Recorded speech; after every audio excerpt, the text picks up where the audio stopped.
Bonjour, bien-aimés dans le Seigneur. Mardi, le grand jour de la cellule de prière. Ce soir, c'est notre culte de la semaine. Moi, j'appelle ça le plus grand culte de la cellule sur les réseaux sociaux. Nous sommes sur YouTube et nous sommes sur la Facebook avec le pasteur Alain, avec un nouveau thème, le témoignage. Dis avec moi le témoignage. Nous allons entendre un nouveau thème que le Seigneur nous donne, le témoignage. Nous sommes dans l'année de la récompense et nous voulons voir la main de Dieu. Le Seigneur va montrer la main de Dieu. Bien-aimé, tu sais, dans la Bible, il y a beaucoup de gens que le Seigneur a illustrés en disant, il y en a qui ont demandé le salaire alors qu'ils n'ont pas travaillé. Et il y en a aussi qui ont eu le même salaire en travaillant à des heures différentes. Mais le Seigneur qui te le mettra à payer. C'est de ça que nous allons parler, le témoignage. Dans l'année de la récompense. Qui le Seigneur donne et qui le Seigneur ne donne pas. Mais entre-temps, je vais t'inviter à lire Ézéchiel 20 à partir du verset 16. Et cela parce qu'ils rejettent mes ordonnances et ne suivent point mes lois, et parce qu'ils profanent mes sabbats, car leur cœur ne se lèvera pas de leurs idoles. Mais j'eus pour eux un regard de pitié, et je les détruisis pas. Je les exterminerai pas dans le désert. Je dis à leurs fils dans le désert, ne suivez pas les préceptes de vos pères. N'observez pas leurs coutumes et ne vous suivez pas par leurs idoles. Je suis l'Éternel, votre Dieu.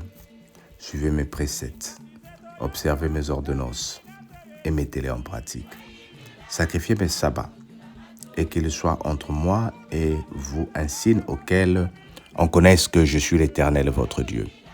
Et les fils se revoltent contre moi, ils ne suivirent point mes préceptes, ils n'observèrent point et n'exécutèrent point mes ordonnances, que l'homme doit mettre en pratique afin de vivre par elles.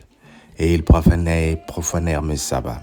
J'eus la pensée de répandre sur eux ma faveur, d'épuiser contre eux ma colère dans le désert.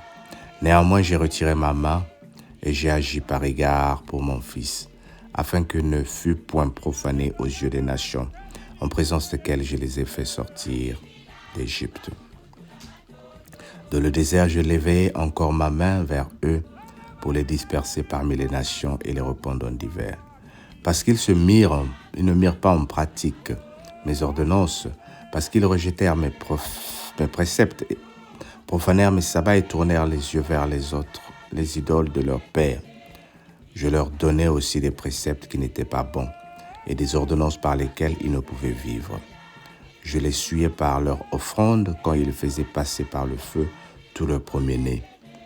Je voulus ainsi les punir et faire connaître que je suis l'Éternel.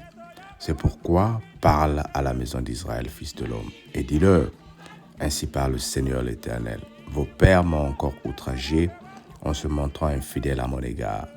Je les ai conduits dans le pays que j'avais juré de leur donner. Ils ont jeté les yeux sur toute colline élevée et sur tout arbre touffu. Et là, ils ont fait leurs sacrifices. Ils ont présenté leurs offrandes qui méritaient. Ils ont brûlé leur parfum d'une agréable odeur. Ils ont répandu des libations. Je leur dis que ces hauts lieux où vous vous rendez, et le nom des hauts lieux leur a été donné jusqu'à ce jour. C'est pourquoi dis à la maison d'Israël, ainsi parle le Seigneur, l'Éternel, ne vous suivez pas à la manière de vos pères et ne vous prostituez pas à leurs abominations. Disons Amen. Disons Amen. Le Seigneur est merveilleux, bien-aimé. Nous avons lu les versets 16 du chapitre 20 jusqu'au verset 30. Néanmoins, j'ai agi par égard pour mon fils. Le Seigneur a cette habitude de choisir les gens. Et c'est de ça que nous parlons hier dans l'intercession, lorsque nous avons prié avec les moments de l'intercession. Le Seigneur a l'habitude de choisir les gens pour une certaine œuvre. Le Seigneur peut choisir une personne pour un service. Mais est-ce que tu comprends le service pour lequel le Seigneur t'a choisi? Le Seigneur te choisit comme par exemple chauffeur de bus. Ton rôle, c'est de conduire les passagers. Les passagers vont par exemple sur les Champs-Élysées, tu les déposes et tu es parti. Mais toi, tu n'arrives pas aux Champs-Élysées. Et si par exemple tu fais des allers-retours, tu prends les passagers vers la gare du Nord, tu les déposes aux Champs-Élysées et tu refais la même chose. Donc ta ligne de bus, c'est celle-là, ta ligne de métro, c'est celle-là. À un moment, tu te dis, mais j'aurais bien voulu être aux Champs-Élysées. Mais le Seigneur est en train de t'expliquer, ceux que tu déposes aux Champs-Élysées, parmi ceux-là, il y en a qui vont pour délapider leur argent. Il y en a qui vont pour se faire plaisir. Il y en a qui vont pour poser des actes peut-être qu'ils vont regretter après. Mais toi qui n'y vas pas, je ne dis pas, je donne des exemples. Mais toi qui n'y vas pas, à la fin du mois, tu as ton salaire parce que tu as conduit les gens vers les Champs-Élysées. Est-ce que tu comprends le rôle de l'intercession? Est-ce que tu comprends le rôle de la cellule? Est-ce que tu comprends le rôle des paroles de Dieu que tu reçois tous les matins? Peut-être que tu es en train de te dire, voici une nouvelle année qui commence, Seigneur, et mon mariage. Le Seigneur te dit, l'important, ce n'est pas ton mariage. L'important, ce sont les âmes. Parce qu'il dit, je ne suis pas venu vers les païens, mais je suis venu vers les brebis égarées. Bien-aimé, il y a beaucoup de personnes qui se sont égarées. J'ai partagé ceci avec l'intercession hier soir. Moi, je n'appelle pas témoignage. Quand tu dis, le Dieu de témoignage, je n'appelle pas témoignage que le fait que les gens viennent dire, ils ont prié pour moi, j'ai eu des papiers.